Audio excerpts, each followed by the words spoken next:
ప్రపంచమంతా నాకు ఎదురొచ్చి నిలబడ్డా తట్టుకు నిలబడటం కాదు, ఎదిరించి పోరాడగల సత్తా నాకుందని చెప్తాడు రష్యా అధ్యక్షుడు పుతిన్.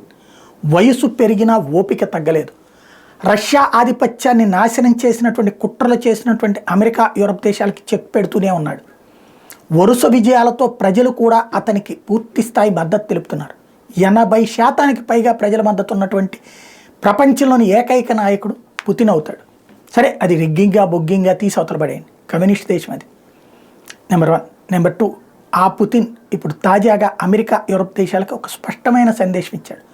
మీ ఆధిపత్యానికి చెక్ పడింది, మీరు ఉక్రెయిన్కి పంపించినటువంటి అన్ని రకాలైనటువంటి ఆయుధాలను విధ్వంసం చేసి చూపించాం.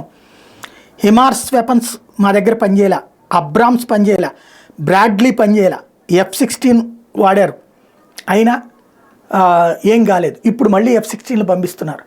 కాబట్టి ఇక్కడ మమ్మల్ని ఏం చేయలేరు, మేము అన్నిటికీ సిద్ధంగా ఉన్నామని చెప్తున్నారు.